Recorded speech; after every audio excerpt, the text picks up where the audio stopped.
पुनः आज मैं K Jain model higher secondary school Bina से पुनः बात कर रहा हूँ इतिहास 12th क्लास मुगल दरबार इतिवृत्ति इतिहास का पुनर्निर्माण। जब भी हम अपने अतीत को टटोलने की कोशिश करते हैं तो हमारे समक्ष हमारे अभिलेख, हमारे साहित्य, पत्र पत्रिकाएं हमारा मार्गदर्शन करती हैं। तो मुगल काल के कुल 6 शासक हुए हैं और इन सभी शासकों के काल में इतिहास के पुनर्निर्माण हेतु प्रचुर मात्रा में तथ्ययुगीन इतिहास के स्रोत उपलब्ध हैं। कुछ शासकों ने तो स्वयं ही अपनी आत्मकथा लिखी है, जैसे कि बाबर एवं जहांगीर ने। कुछ शासकों ने अपने काल का इतिहास दरबारी इतिहासकारों से लिखवाया। तो इस प्रकार के इतिहास को इतिवृत्ति कहा गया है और आज के इतिवृत्ति इतिहास के पुनर्निर्माण में अत्यधिक सहायक हो रहे हैं। वो साहित्य से जुड़े हुए अभिलेख। तो जैसा कि निश्चित है कि 1526 से 1530 ईस्वी तक बाबरनामा बाबर के द्वारा लिखा गया। 1530 से 1540 ईस्वी तक हुमायूं नामा गुलबदन बेगम ने लिखा। तो 1556 से 1605 ईस्वी तक का अकबर के जीवन का परिदृश्य प्रस्तुत किया गया अकबर नामा में, और इसको लिखा दरबारी इतिहासकार अबुल फजल ने। जैसा कि अकबर के और भी उत्तराधिकारी हुए, बहुत योग्य हुए, जिनमें था जहांगीर। 1605 से 1627 ईस्वी तक उसने भारत पर शासन किया। उसके द्वारा लिखित जो रचना थी वो थी तुझके जहांगीरी, स्वयं जहांगीर ने लिखी। और इकबाल नामा ये जहांगीरी उनके दरबारी इतिहासकारों ने लिखा। शाहजहां और औरंगजेब के समय भी रचनाएं लिखी गईं, उनके दरबारी इतिहासकारों ने लिखी। इतिवृत्ति क्या है? कौटिल्य ने अर्थशास्त्र में उल्लेख किया है कि इतिहास के अंतर्गत पुराण, इतिवृत्ति, आख्यान एवं अर्थशास्त्र सभी आते हैं। गिरिजाशंकर प्रसाद महोदय ने इतिवृत्ति उस जीवन चरित्र और वंश चरित्र को कहा है जिसमें लेखक राजकीय प्रलेखों, प्रशस्ति पत्रों, प्रशस्तियों के आधार पर सत्य के बहुत नजदीक और निकट जाकर इनको लिखता है या लिखने का प्रयास करता है। इतिवृत्ति में कल्पना, अलंकार, प्रदर्शन कम से कम रहता है। उन्होंने बाणभट्ट के हर्ष चरित्र को, कल्हड़ की राजतरंगिणी को और इनके विशिष्ट ऐतिहासिक स्वरूप के कारण इतिवृत्ति के अंतर्गत रखा है। मुगल कालीन राजनीतिक इतिहास में बाबर, हुमायूं, अकबर, जहांगीर, शाहजहां और औरंगजेब के जीवन की भी अनेक कृतियां इतिवृत्ति के तहत आती हैं। अकबर जो हिंदुस्तान का बहुत पॉपुलर शासक बना है और उसने जो किया, जो धार्मिक समन्वय बनाया, वो शायद हिंदुस्तान के अंदर एक भी शासक नहीं बना पाया। अकबर 1556 से 1605 ईस्वी तक भारत में शासन किया। इसके बचपन का नाम जलालुद्दीन मोहम्मद अकबर था। 1542 में अमरकोट में हुमायूं की पत्नी हमीदा बानो का बेटा जन्मा और हुमायूं की मृत्यु का समाचार अकबर को गुरदासपुर के पास कला नौसौर में मिला। 14 फरवरी 1556 को पंजाब में अकबर को बादशाह घोषित कर दिया गया और उस समय इसकी आयु मात्र 14 वर्ष थी। अकबर के गुरु बैरम खां और मां हमीदा बानो ने संपूर्ण मार्गदर्शन अकबर का किया। और अकबर एक महत्वपूर्ण व्यक्तित्व के रूप में हिंदुस्तान में उभरा। 5 नवंबर 1556 ईस्वी को बैरम खान ने पानीपत के द्वितीय युद्ध में हेमू को परास्त किया और अकबर का एक और महत्वपूर्ण प्रतिद्वंदी समाप्त हो गया। अकबर ने साम्राज्य विस्तार के तौर पर गौड़बाना, मालवा, जौनपुर पर विजय प्राप्त की। राजपूताना पर विजय प्राप्त करते ही उसने एक नई विचारधारा को जन्म दे दिया।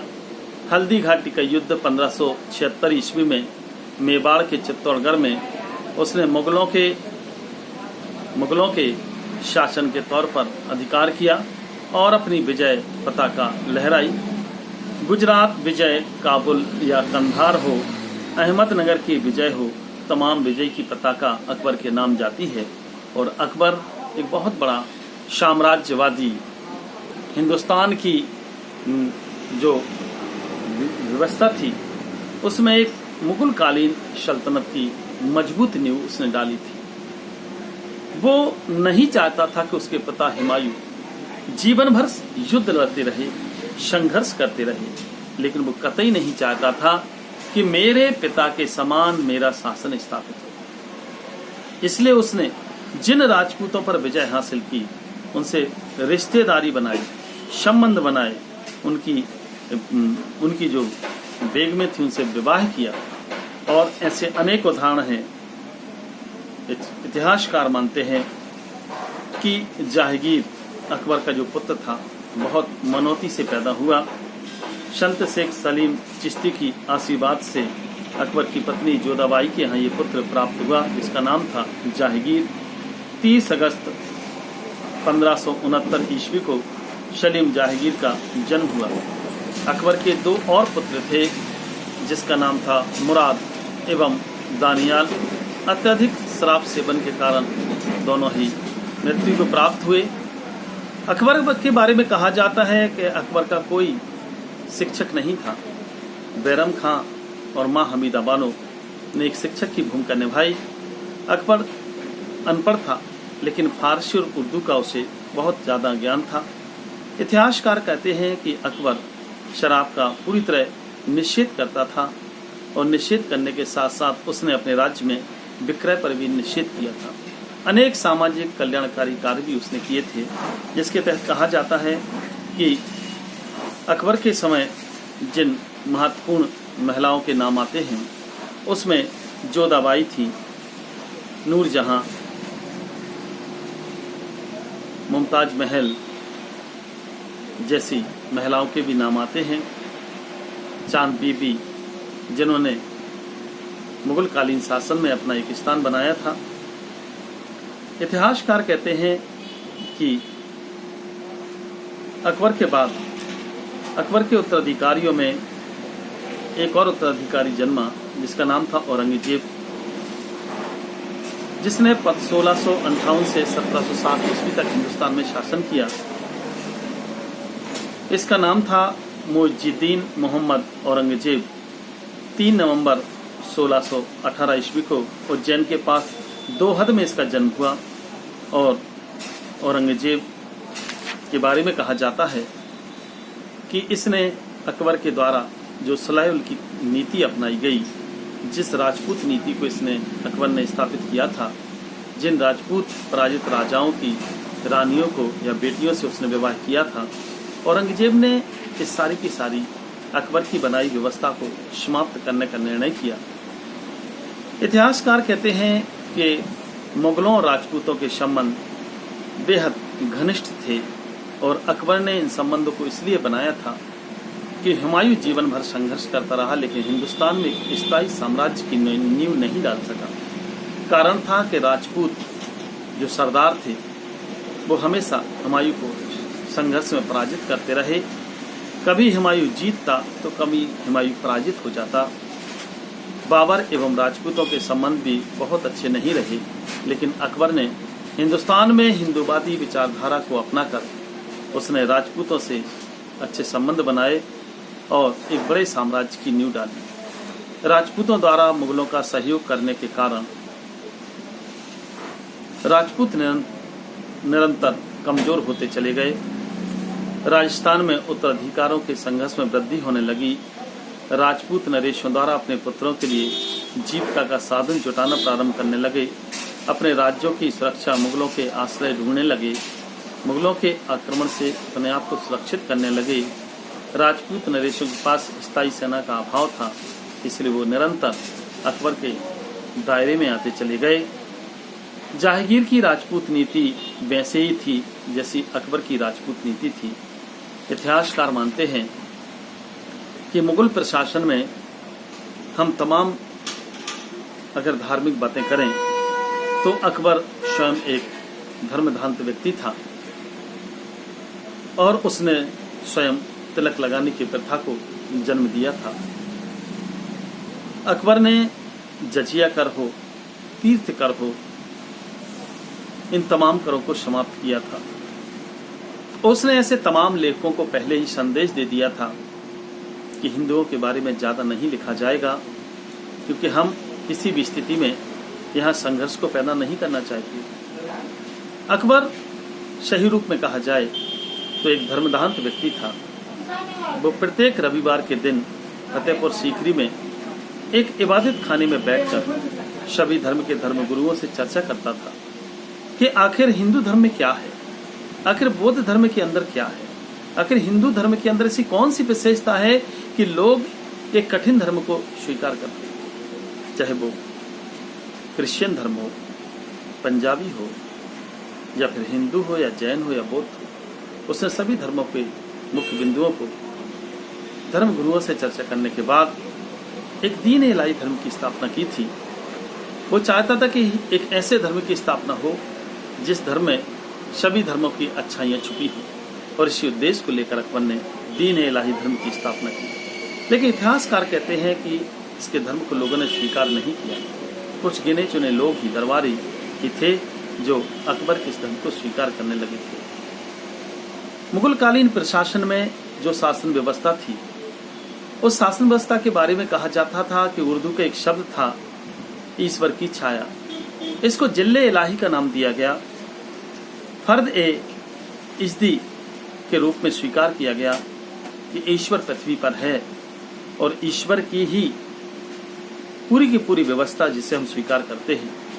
उसने अपने मुगल प्रशासनिक व्यवस्था में जो अपने मंत्रियों की या अपने सहायक लोगों की जो जमावट की थी, उसमें एक वकील था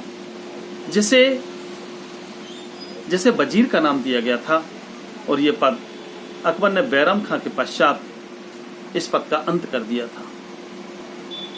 दीवाने वित्त मंत्री अकबर ने राजकोष को सुरक्षित रखने के लिए, राजकोष की आय बढ़ाने के लिए एक दीवान की भी नियुक्ति की थी, जिसे वित्त मंत्री कहा जाता था। मीर बख्शी सेना का प्रमुख होता था और जो मनसबदारों की नियुक्ति करता था, और मनसबदारों को कई पद भी दिए गए थे। पद दर्जा मनसबदारों को दिया जाता था, और जिस मनसबदार के पास जितने ज्यादा घोड़े होते थे उसे उतना ही बड़ा पद दिया जाता था। प्रधान काजी जिला नगर प्रांत में वह फौजी मुकदमों की सुनवाई करता था। प्रांतीय शासन व्यवस्था सूबेदार के हाथ में दी गई थी। परगाना होता था जो जिले कई जिलों में डिवाइड होता था। मनसबदारी प्रथा के बारे में कहा जाता है कि उसने इस प्रथा को दर्जा या पद के हिसाब से ओहदा बढ़ाने के लिए से दिया था, और ये अकबर द्वारा अपने विश्वसनीय और वफादार लोगों को प्रदान किया जाता था। इसकी कई श्रेणियां थीं। इन श्रेणियों में जिसके पास 10 घोड़े होते थे वो सबसे छोटा होता था, और जिसके पास 10,000 घोड़े होते थे वो मनसबदार सबसे बड़ा होता था। प्रथम, द्वितीय, तृतीय 3 श्रेणियों में मनसबदारों की नियुक्ति। अकबर के समय एक जागीरदारी प्रथा की भी स्थापना की गई, क्योंकि अकबर जब हिंदुस्तान में शासन को संचालित कर रहा था तो उसने अपने शासन को 15 प्रांतों में डिवाइड किया था।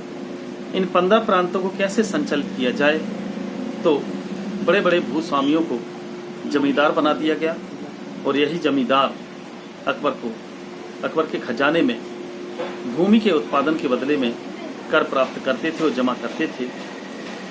मुगल दरबार में अनेक प्रकार के महत्वपूर्ण स्थल स्थापित थे।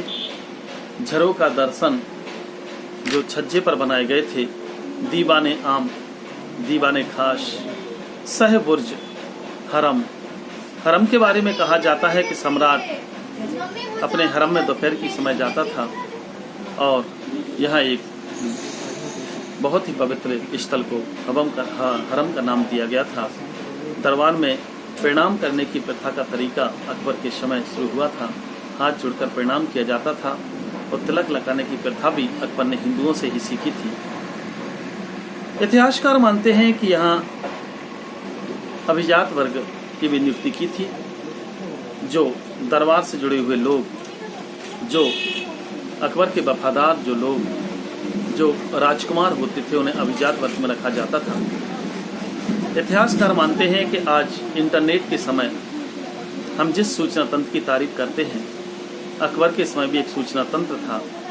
हर कार्य शाही डाक को लेकर एक स्थान से दूसरे स्थान 24 घंटे दिन रात दौड़ा करते थे और अखबारात ए दरबार, ये मुल्ला उच्च दरबार का एक अखबार था जो दिन भर की खबरों को हाथ से लिखकर छापा जाता था और इसकी कुछ प्रमुख प्रतियां होती थी जो मुगल साम्राज्य में आश्चर्यजनक तरीके से तैयार होती थी और अकबर का सूचना तंत्र उस समय का सबसे शानदार सूचना तंत्र कहलाता था। मुगलकालीन चित्रकला की भी बात आती है। इसमें जितना अकबर शौकीन था चित्रकला का, उसने दो महत्वपूर्ण चित्रकारों को अपने यहाँ रखा था। एक था मीर सैयद अली, ख्वाजा अब्दुल समद और अबुल फजल ने आईन अकबरी में इसका वर्णन भी किया है। उस समय एक भीड़भाड़ वाले क्षेत्र में पोथी का चित्र, भगदड़ करते हुए लोगों का चित्र, व्यक्ति पशु पक्षियों के चित्र अधिक मात्रा में बनाए गए। जहांगीर ने भी हेराती चित्रकार को अकजरिया के नेतृत्व में एक चित्रशाला आगरा में बनवाई थी और इसका आरंभ भी जहांगीर के द्वारा ही किया गया। अकबर की धर्मनीति निश्चित तौर पर एक अद्भुत धर्मनीति थी, जिसकी बात हम पहले भी कह चुके हैं कि वो नहीं चाहता था कि हिंदुस्तान जैसे विशाल हिंदू राज्य के अंदर मुस्लिम साम्राज्य की नींव डाली जाए, लेकिन वो अपने स्वार्थों से परिपूर्ण था। इसलिए उसने हिंदू धर्म को संरक्षण दिया, लेकिन वो मुस्लिम धर्म की जड़ों को धीरे धीरे मजबूत करने का काम किया था, क्योंकि वो समझ चुका था कि मेरे पिता जीवन भर संघर्ष करते रहे लेकिन स्थायी साम्राज्य की स्थापना नहीं कर पाए। इसलिए उसने इस प्रकार की धार्मिक नीति को अपनाया था। अकबर के बारे में कहा जाता है कि उसने 9 रत्नों की स्थापना अपने सभागृह में की थी। उसमें उसने अब्दुल रहीम खान खाना बैरम खां के पुत्र थे और फारसी उर्दी तुर्की के प्रकांड विद्वान थे। मुल्ला दो प्याजा जो कि वाजपक्ता से परे हुए और हर बात का हाजिर जवाब देने वाले व्यक्तित्व थे। अबुल फजल जो दरबारी इतिहासकार था और अकबर का बहुत विश्वसनीय। फेजी अबुल फजल के भाई शेख मुबारक के पुत्र जो गणतज्ञ थे। लीलावती ग्रंथ इनके द्वारा ही लिखा गया। तानसेन उस समय के बहुत अच्छे गायक जो अकबर के पसंदीदा व्यक्ति थे। राजा मान सिंह ये राजा भगवान दास के बेटे भारमल के पोते थे और अकबर के प्रख्यात सेनापति माने जाते हैं। टोरलमल अकबर के वित्त मंत्री और अकबर के दरबार में टोरलमल द्वारा ही कर निश्चित किए गए थे 1582 ईस्वी में कि भूमि की पैमाइश कैसी हो और भूमि पर कैसे कर लगाया जाए। ये सिद्धांत टोरलमल का सिद्धांत है। बीरबल अत्यधिक हाजिर जवाब, बाटपटू एवं हर जवाब का हल, हर प्रश्न का हल इनके पास था। ऐसे 9 रत्नों से अकबर ने अपना दरबार सजाया। इतिहासकार मानते हैं कि अकबर की नीतियां, अकबर के द्वारा जो अकबरनामा लिखा गया, निश्चित तौर पर अपने आप में आज के इतिवृत्ति में महत्वपूर्ण स्थान रखता है। और मुगल कालीन स्थापत्य कला की हम बात करें तो मुगल काल में अनेक महत्वपूर्ण मस्जिदें हों, महल हों या ताजमहल जैसे एक ऐसे अत्यधिक सुंदर इमारतों का निर्माण किया गया। डाटदार छतें, गोल गुम्बद, लंबे स्तंभ, अर्थवृत्ताकार मीनारें और अनेक कलाकृति से परिपूर्ण दरवाजे और खिड़कियां मुगल कालीन व्यवस्था के महत्वपूर्ण अंग माने जाते हैं। इसलिए तो मुगल काल को स्थापत्य कला का स्वर्ण युग माना जाता है, क्योंकि इसके अनेक प्रमाण हमारे सामने हैं। इतिहासकार कहते हैं कि जब भी हम इतिहास पढ़ते हैं तो कुछ स्मरणीय तत्व हमारे सामने आते हैं कि जैसे बाबर बागों का शौकीन था और उसने आगरा एवं लाहौर में बाग लगवाए। हुमायूं का मकबरा उसकी पत्नी हाजी बेगम ने बनवाया। तो आगरा में नूर जहां ने अपने पिता एतमदुल्ला का मकबरा बनवाया और यही संगमरमर से बनने वाली प्रथम इमारत थी। अकबर ने इमारतों में लाल बलुए पत्थर का उपयोग किया। तो जब भी हम बात करते हैं इमारतों की तो इतिहासकार मानते हैं कि ताजमहल एक बेहतर कलाकृति थी मुगल काल की, जो अपने आप में आज भी अद्भुत है।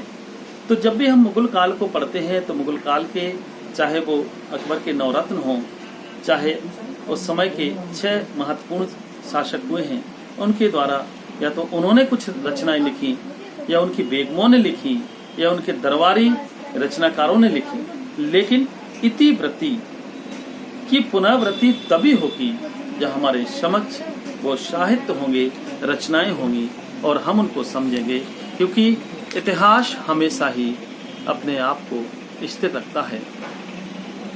वो वर्तमान को तैयार करता है और भविष्य की रूपरेखाओं को वो गढ़ने का काम करता है। इसलिए इतिहास के स्टूडेंट होने के कारण मैं पार्ट 2 इतिवृत्ति के रूप में मैंने आपके सामने प्रस्तुत किया है और आप निरंतर प्रश्नों को पढ़ते रहिए।